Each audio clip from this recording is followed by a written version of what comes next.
ግርምሽ የጽናት አባት እንግዲህ አቶ ተስፋዬን በፖሊስ አሳዛቸው። ንብረቴን ዘርፎ በዛ ላይ ደግሞ ልጄን የጽዳት ሰራተኛ አድርጎ እንዲሁም ደግሞ እቤቴ ድረስ መጥቶ ሊደበድበኝ እናም ልጄንም በራሂል ሊያስገድልብኝ በማለት እቤት ድረስ እየመጡ እያሰቃዩ ነው ብሎ ክስ አቀረበ። በዛ ላይ ደግሞ ባቢ እንግዲህ ስለ አባቱ እያንዳንዱ መረጃ ከድርጅቱ ከመጀመሪያው እስከ መጨረሻው ድረስ የራሱ የሆነ መረጃ ስላለው ሁሉም ተባብረው ራሄልንም ሁላቸውንም እስር ቤት ከተቷቸው። አሁን የነጻነት አየር እየተነፈሱ ይገኛሉ ጽናትና ግርምሽ እንዲሁም ደግሞ ባቢ ማለት ነው። የብሌን እናት ደግሞ አላግባብ እነ ጽናትን አስወጥተው ጥለው ጎዳና ላይ እሳቸው እቤት ውስጥ ገብተው እንደፈለጉ እየሆኑ ነበረ። እናም በዛ አጋጣሚ ግን ለትንሽ ጊዜ አብረን መሆን እንችላለን፣ ቤቱ ይበቃናል እያሉ ነበረ። ነገር ግን ብሌን በእርግጥ አልተስማማችም። እናቷን ለማሳመን ብትሞክርም ምንም ሊረዷት አልቻሉም። መጨረሻ ላይ የተደረገው ራሂል ያቀነባበረችውና እዛ ቤት ለምን እንደወሰደቻቸው በሙሉ ራሂል በፖሊስ ስትያዝ ሁሉንም ነገር ቀባጠረች። ጽናትን በጽናት ዙሪያ ያሉ ሰዎችን ብቻቸውን ወይም ደግሞ ከእሷ ነጣጥዬ እሷን ብቻዋን አድርጌ መበቀል ነበር የፈለግኩት በማለት ለፖሊስ ተናዘዘች። አሁን ራሂል በወንጀለኛ እንዲሁም ደግሞ ግርምሽን ለመግደል ያደረገችው ሙከራ ከባድ ቅጣት የእድሜ ልክ እስራት እንዲኖርባት ተደርጋለች። ሰላም ውድና የተከበራችሁ የቻናል ቤተሰቦች እንዴት ናችሁ? ልይ ሰላማችሁ ይብዛልኝ። ለዚህ ቻናል አዲስ የሆናችሁ ሰብስክራይብ እያደረጋችሁ ቪዲዮውን እስከ መጨረሻው ተከታተሉ። ዛሬ እንግዲህ በእንጀራ እናቷ የምትሰቃየው ጽናት ቀጣይ ፓርት ይዘን መጥተናል ማለት ነው። ባለፈው እንግዲህ የብሌን እናት እነ ጽናት ቤት ገብተው ነበረ። እናም በጣም በሚያሳዝን ሁኔታ ግርምሽም ልቡ ተሰብሯል። በመናደድም የተነሳ አቶ ተስፋዬ ጋር ሄዶ ድርጅቴን አስመልሳለሁ በማለት ከዊቸር ላይ ድንገት በመነሳት ነበረ ፓርቱ ያለቀው። ዛሬ ደግሞ እንግዲህ በጣም ደስ የሚለው ነገር አቶ ግርምሽ ምንም ብቀጥን ለራሴ ጠጅ ነኝ በማለት በንዴት ተነስቶ አቶ ተስፋዬን አንድ ጊዜ በቦክስ አላግቶ ከዛም መጨረሻ ላይ ቀጥታ ወደ የት ነው የሄደው? ለባቢ ሲያማክረው ባቢ ደግሞ አቶ ግርምሽ እኔ የአባቴ መረጃ እያንዳንዱ አለኝ፣ ስለዚህ አባቴ ልጄ አይደለም ብሎ እጎዳና ጥሎኛል። ይህ ነገር ደግሞ ይህ ገንዘብ የተገኘው ሰርቶ ወይም ደግሞ ከትዝታ በገዛ ብሩ አፍርቶት ወይም ደግሞ አግኝቶት አይደለም። ስለዚህ አባቴም ቢሆንም የራሱን ገንዘብ አውጥቶ እስካላለፋበትና እስካላገኘው ድረስ የሰው ገንዘብ መብላት ምን ያክል መከራ እንደሆነም የሰው ገንዘብን ይዞ ድህነትን መበቀል ምን አይነት እንደሆነ እንዳቅ ፈልጋለሁ፣ እናም እንድቀጣ ፈልጋለሁ በማለት ለፖሊስ የምታመለክትበት እኔ ጋር እያንዳንዱ መረጃ ላይ በማለትም ለግርምሽ ነገረው። ግርምሽ በዚህ ሰዓት ደስተኛ ሆነ። እናም በእርግጥ እሱ ህመምተኛ ነው ምንም አያደርግም ብለው ራሄልም እንዲሁም ደግሞ አቶ ተስፋዬ ንቀውት በድህነቱ ላይና በጤንነቱ ላይ እየተሳለቁ ነበረ።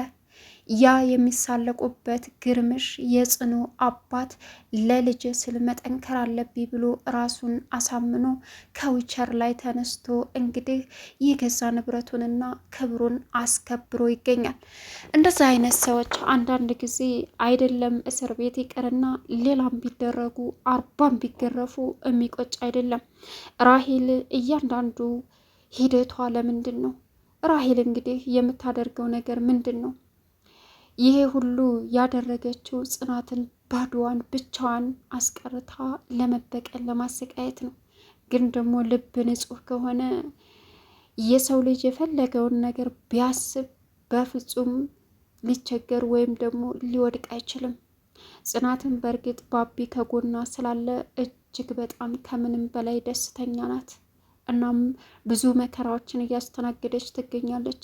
በዛ ላይ ደግሞ የማትበገረዋ ብሌን ለእናቷ እንኳ እራርታ ለማስረዳት ብትሞክርም እናትየዋ እምቢ ሲሏትም አንቺ እንደፈለግሽ ሆና ሆኝ ብላ ከጓደኛዋ ጎን ነው የቆመችው።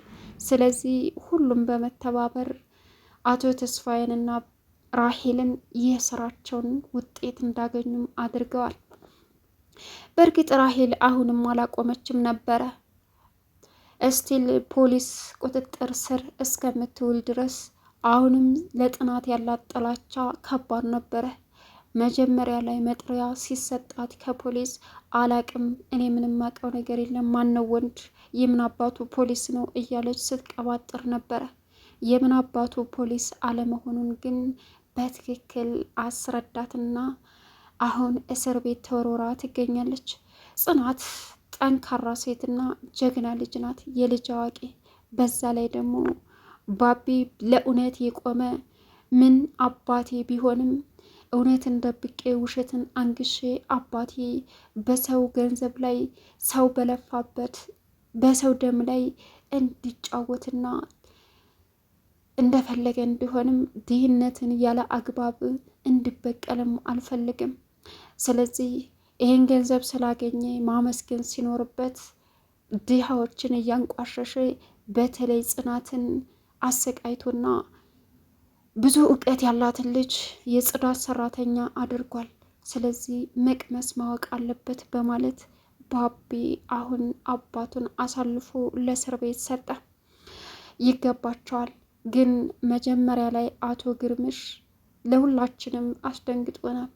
ያ ዊቸር ላይ ተቀምጦ ራሄል ስትገፈትረው የወደቀ ሰው እንዲሁም ደግሞ ብዙ ጊዜ ዊቸር ላይ ሆኖ ምንም ማድረግ መቻል ያልቻለን ሰው ዛሬ በልጁ ምክንያት ራሄል እነሱን ከቤት አስወጥታ የብሌንን እናት እዛ ቤት እንዳስገባይ ሲነገር አሁንም ራሄል ናት የተከራየችልኝ፣ ወደፊትም ደግሞ ብዙ ነገር ልታረግልኝ ቃል ገብታለች በማለትም ሲነግሩት የብሌን እናት በጣም ተገረመ።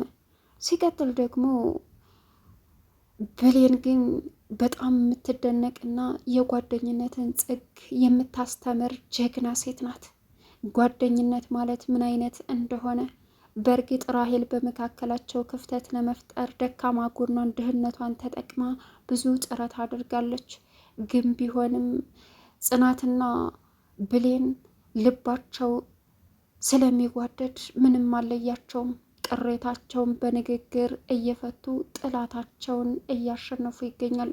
ራሄል እንግዲህ ግርምሽን ወስዳ ከአቶ ተስፋዬ ጋር ተነጋገረች። ብዙ ነገር ተናገረችም። ጉድህም በቅርቡ አወጣባለሁ ብላም አንተ ወንድ እኮ አይደለህም በማለት ብዙ ነገር ተናግረው ነበረ። ውጭልኝ እስከ ማለት ድረስም ደርሶ ነበር። በእርግጥ ብሌን በጓደኛዋ አትደራደርም። እናም ጽናትንና ባቢን ወደ ስራ እንዲመልስ አስጠንቅቀው ነበር። ቀጥሎ ደግሞ ድጋሜ ከግርምሽ ጋር የሄደች ጊዜ ራሱን የሚመታና ድህነቱን ወይም ደግሞ የነበረበትን እንዳውቅ የሚያስታውስ ንግግር አቶ ተስፋዬን ተናግረው ነው የሄደችው። ከዛም ግን አቶ ተስፋዬን ግርምሽ ሲያናግረው የምን ድርጅት ነው? ምን ልታመጣ ነው? አንተ ደግሞ ምን ታደርጋለህ አለው። ግርምሽም ድርጅቴን ገንዘቤን እንዴት ማስመለስ እንዳለብኝ አሳያለሁ በማለት ከተቀመጠበት ሲነሳ አቶ ተስፋዬ ደነገጠ። አሁን የእጁን ያገኘ ይመስላል።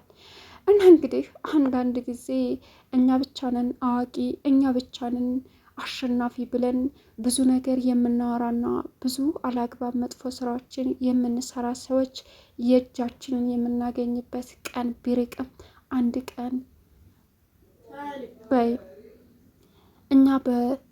እኛ በቆፈር ነው ጉድጓድ እንገባበታለን። ልክ እንደ ጽናት ማነው እንደ ራሄልና እንደ አቶ ተስፋዬ ማለት ነው።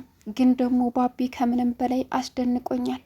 ለእውነት ያደረ አባቴ ቢሆንም እውነትን ሽጬ ውሸትን አላነግስም፣ አባቴ የቅጣቱን የስራውንም ማግኘት አለበት በማለት እስር ቤት ከባብረው ወርውረዋቸዋል ማለት ነው።